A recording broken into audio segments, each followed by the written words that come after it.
set número 6, que hace referencia a procedimiento penal, cuyas clases van del 30 de marzo al 2 de abril, para el grupo 7 de EFGHI. Estábamos hablando entonces en relación con el factor de competencia. En el anterior set, en el número 5, porque este es el número 6. Decíamos de que existen dos tipos de factores de competencia, factor territorial y factor subjetivo. Estamos hablando del factor territorial. En relación con el factor territorial, los invito a que cojan la norma. En relación con el artículo 42 del Código de Procedimiento Penal, que habla de la división territorial para efectos del juzgamiento. Mire, dése de cuenta que la norma aquí nos dice que para efectos del juzgamiento, no de la investigación, porque la investigación es de la Fiscalía y tiene competencia en todo el territorio nacional. Por tanto, yo les he dicho de que el fiscal general de la Nación, al fiscal que quiera, le puede asignar el proceso que se le dé la gana y en donde se le dé la gana. Por tanto, en el momento en que el fiscal deba presentar el escrito de acusación, normalmente debe ser en el lugar de los hechos. Bien, el juzgamiento siempre, por regla general, tiene que hacerse en el lugar de los hechos. Entonces, ¿qué nos dice el artículo 42? El artículo 42 dice división territorial para efectos del juzgamiento. El territorio nacional se divide para efectos de juzgamiento en distritos, circuitos y municipios.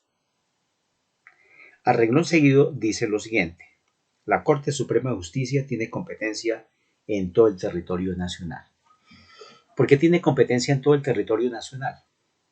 Porque recordemos que la Corte Suprema de Justicia, previa presentación del escrito de acusación de la Fiscalía, puede ser el fiscal, el vicefiscal o fiscal delegado ante la Corte, cuando presente escrito de acusación, pues ellos tienen competencia en todo el territorio nacional para investigar. ¿Quién? La Fiscalía. Si investiga, por ejemplo, conforme dimos los ejemplos, investiga un ministro de cualquier naturaleza, pues el ministro tiene competencia en todo el territorio nacional como autoridad en relación con su ramo. Decíamos, Verbo y Gracia, que si el ministro de Educación pues tiene competencia en todo lo concerniente a la educación en todo el territorio nacional. Si hablábamos nosotros, por ejemplo, del juzgamiento del comandante general de la Policía Nacional o de las fuerzas militares, pues ellos tienen competencia en todo el territorio nacional. Pero si también cogemos un congresista o un parlamentario, pues ellos tienen competencia en legislar en todo el territorio nacional. Pero si también juzgamos, Verbo y Gracia, un magistrado de la sala penal del tribunal tal, puede ser del tribunal de Antioquia, puede ser del tribunal de Medellín, puede ser del tribunal de... Eso es de carácter nacional. Por eso dice que tiene competencia en todo el territorio nacional. Y por consiguiente, pues, la Sala de Casación Penal de la Corte Suprema de Justicia, sala de instrucción, porque recuerde que tiene sala de segunda instancia, pues investiga a todos estos funcionarios que están en diferentes partes del país. Con algunos de ellos tienen competencia en su propio departamento, en su propio distrito. Otros tienen competencia en todo el territorio nacional conforme su autoridad, conforme nos dice la ley. Por esa razón dice, la Corte Suprema de Justicia tiene competencia en todo el territorio nacional, así conforme le estoy explicando. Los tribunales superiores de distrito judicial en el correspondiente distrito. ¿Cuál distrito?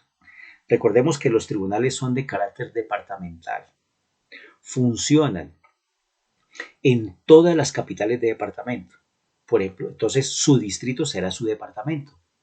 Entonces recordemos que cuando hablamos acá en esto de la competencia del tribunal, dice el Tribunal Superior en su artículo 34 de los tribunales superiores de distrito judicial. Los tribunales superiores de distrito judicial solitos, no el otro tribunal, porque recuerde que hay dos tribunales. De acuerdo al artículo 33, hay de los tribunales superiores de distrito judicial respecto a los jueces penales de circuito especializado, que ya los explicamos. Y hay un segundo tribunal que es de los tribunales superiores en relación con cada uno de los distritos. Artículo 34. Son diferentes. Yo quisiera que ustedes cogieran para que pudieran discernir en debida forma, hagan un cuadro sinóptico con cuidado. Porque uno como profesor aquí divinamente en una serie de preguntas se los puede tirar con relación a ello si ustedes no estudian juiciositos y aún más si no captan dentro de su poder cognitivo la competencia de cada uno de ellos. Fácilmente uno los puede tirar en una serie de preguntas. Entonces tengan mucho cuidado. Entonces aquí el artículo 42 cuando dice que los tribunales superiores de distrito judicial tienen competencia en relación con su distrito, es decir, en cada uno de sus departamentos. Porque yo les dije que los tribunales funcionan en cada una de las capitales de departamento.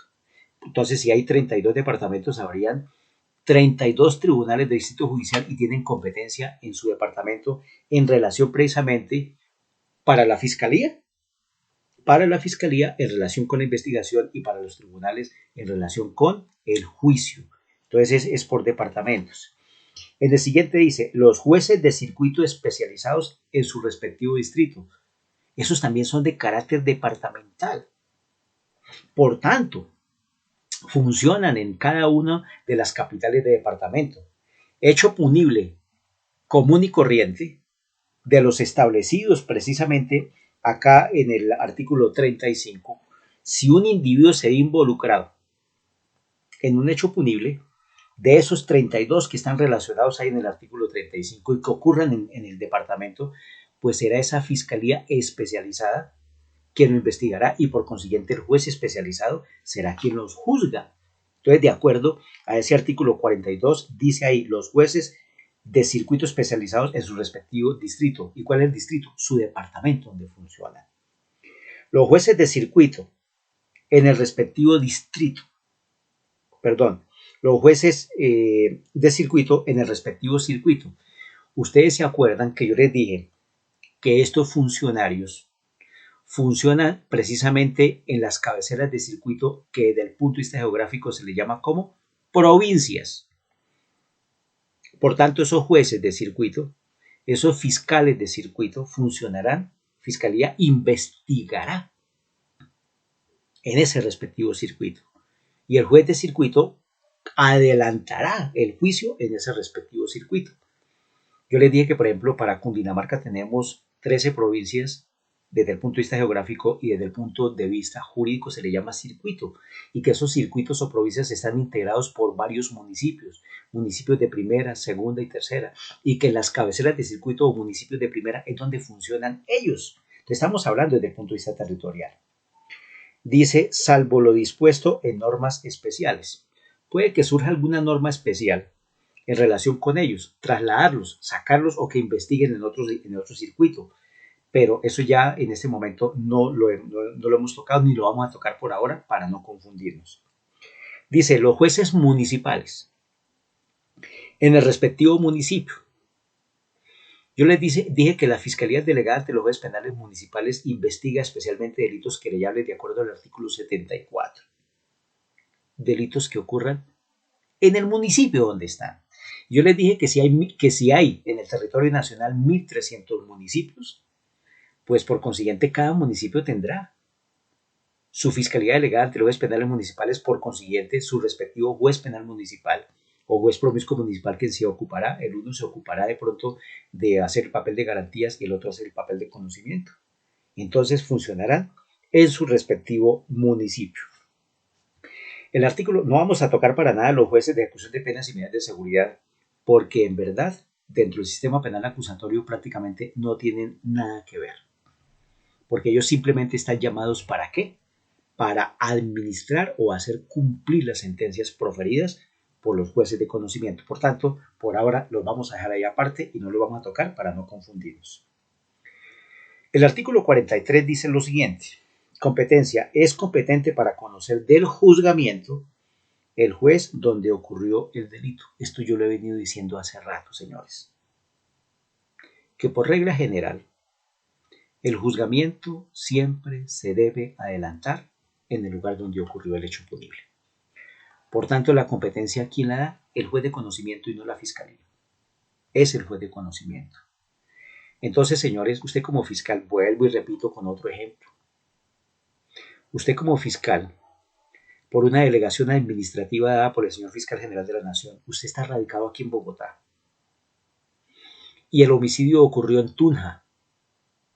Por tanto, el señor fiscal general de la Nación le dice, oiga, señor fiscal radicado aquí en Bogotá, un juez de circuito, un fiscal de circuito, perdón, asuma usted la investigación, sí, asuma la investigación. Y si ha individualizado e identificado un presunto responsable, aún más si tiene elementos materiales de prueba, evidencia física o información legalmente adquirida para acusarlo, pues la acusación tiene que presentarse ante juez de conocimiento del lugar donde ocurrió el hecho. ¿En dónde? En Tunja, porque allá es donde ha de adelantarse el juzgamiento. Recalco, la competencia desde el punto de vista territorial está en cabeza de los jueces de conocimiento y no de la Fiscalía, porque la Fiscalía tiene competencia investigativa en todo el territorio nacional. Repito, el fiscal general de la Nación delega en el fiscal que quiera lo que se le dé la gana y en donde se le dé la gana. Así de sencillo. Dice, cuando no fuere posible determinar el lugar de ocurrencia del hecho, este se hubiera realizado en varios lugares, o en uno incierto o en el extranjero, la competencia del juez de conocimiento se fija por el lugar donde se formule la acusación, por parte de la Fiscalía General de la Nación, lo cual hará donde se encuentren los elementos fundamentales de la acusación. Sí, puede suceder de que un grupo delincuencial o un solo individuo esté comprometido en un hecho punible en donde posiblemente involucre varios territorios, varios sitios, varios circuitos, en fin. Por ejemplo, hagamos de cuenta de que un avión, como por ejemplo sucedió ese avión que venía del Caquetá de Aires, que fue secuestrado por las FARC, ¿sí? El avión alzó vuelo desde Florencia a Caquetá. Sin embargo, lo obligaron a aterrizar ¿en dónde? Lo obligaron a aterrizar en el departamento del Huila. Mire que el hecho punible se inició ¿en dónde? En el Caquetá. Sin embargo, terminó en el Huila, prácticamente terminó en el Huila. Pero hagamos de cuenta de que el individuo haya huido, haya emprendido la huida y llegó aquí a Bogotá. Y al individuo lo capturaron fue aquí en Bogotá. Entonces, fácilmente la Fiscalía puede presentar el escrito de acusación, bien sea en el Caquetá, porque allá se inició el hecho, bien sea en el Huila, porque allá fue donde hicieron aterrizar a las malas el avión, o bien sea aquí en Bogotá, porque aquí fue donde capturaron al individuo. Entonces, cuando el lugar desde el punto de vista territorial es incierto u ocupa varios sectores, entonces la Fiscalía tiene la potestad de presentar el escrito de acusación en cualquiera de esos lugares. Pero la imputación sí la puede hacer en cualquier parte del territorio nacional. Nada tiene que ver. La imputación es en cualquier parte del territorio nacional. Pero la acusación, que es la puerta de entrada para el juicio, entonces la puede hacer, para el ejemplo que le estoy dando, en cualquiera de esos lugares. Es incierto. Y es que aquí en la parte nos dice, lo cual hará donde encuentren los elementos fundamentales de la acusación. ¿Qué elementos fundamentales de la acusación tengo acá? Pues la persona está prendida. La persona de pronto la tenemos aquí capturada.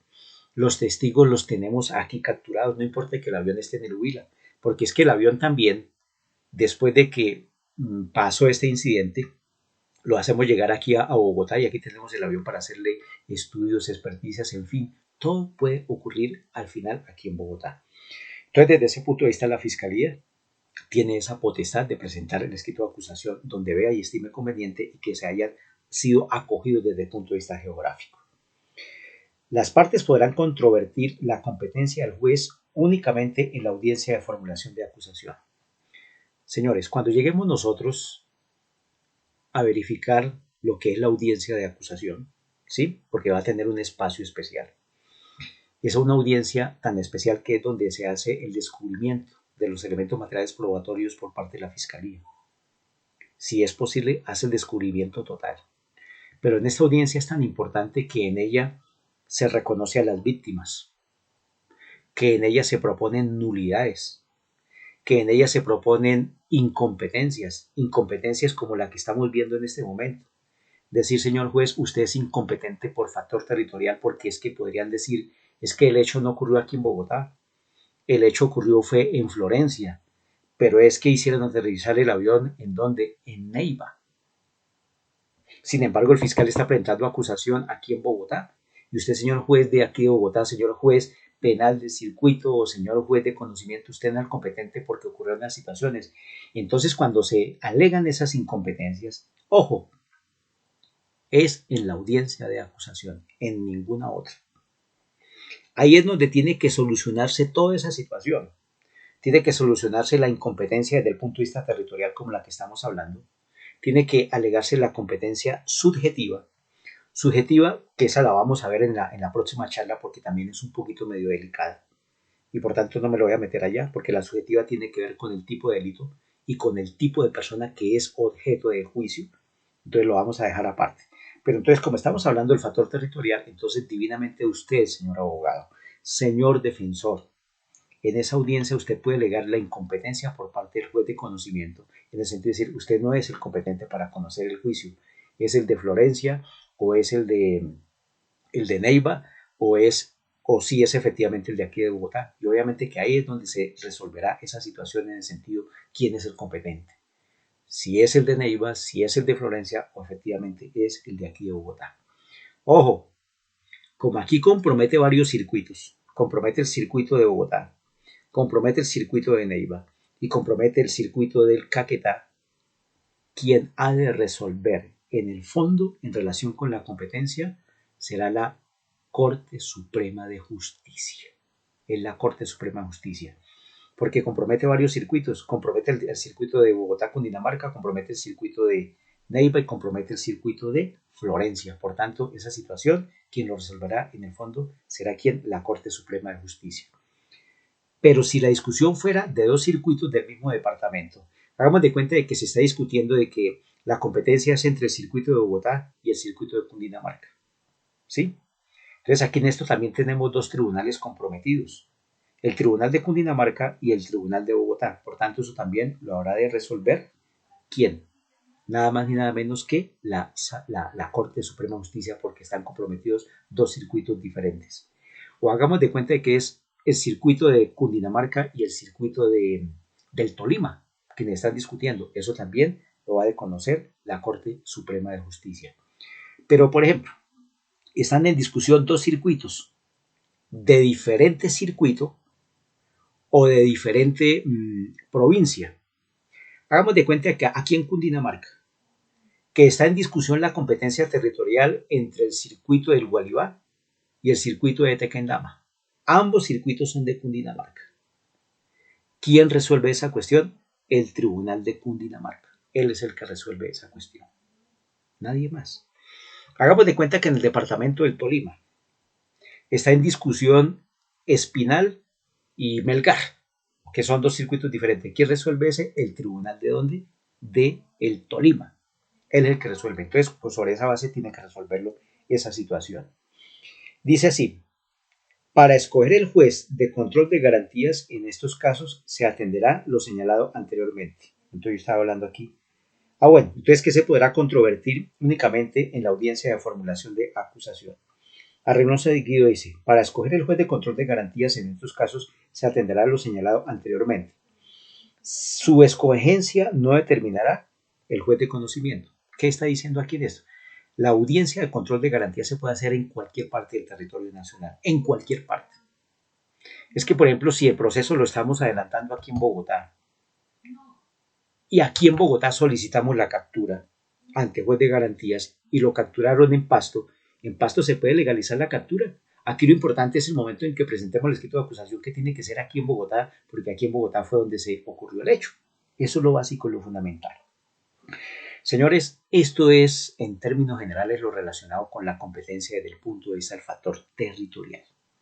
Entonces, en la próxima charla vamos a ver la competencia desde el punto de vista del factor subjetivo, que también es muy importante y que hace referencia al tipo de delito que conoce cada uno de los jueces, pero también en relación con el tipo de persona que puede estar vinculada dentro de un proceso, porque aquí hemos hablado de personas aforadas, aquí podemos hablar a grosso modo de una jurisdicción ordinaria, de una justicia castrense, de una justicia de menores, una justicia indígena, pero también justicia para aforados, también la justicia canónica y la última que surgió fue la YET. Pero eso lo vamos a tocar muy a grosso modo en relación con ello. Entonces en la próxima vamos a abrir la próxima charla en relación con la competencia desde el punto de vista del factor subjetivo que tiene que ver con el tipo de persona y el tipo de delito, porque ya resolvimos lo relacionado con la competencia territorial.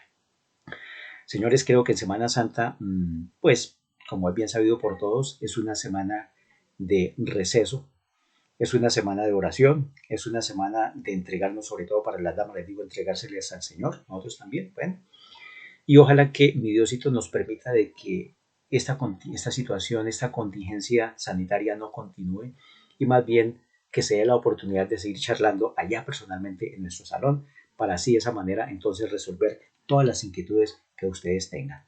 Entonces, hasta ahí dejamos esta charla del 30 de marzo que va hasta el 2 de abril del año 2020 y nos veremos en la próxima. No sé si estoy equivocado en el sentido en que febrero, marzo, abril, si es que todavía nos queda otra. No, sí, al 2 de abril. Ya entramos a Semana Santa, que es entre el 6 y el 10 de abril, que es una semana de receso. Señores, yo les deseo las mejores de las Semanas Santas y que mi Diosito nos acompañe en esta contingencia sanitaria que tenemos y que nos podamos ver en la próxima. Muchas gracias, compañeros. Entonces, una feliz Semana Santa. Y ya les digo, mi número de teléfono está abierto para todos ustedes. Cualquier pregunta que tengan, 316-375-4209. Muchas gracias, compañeros.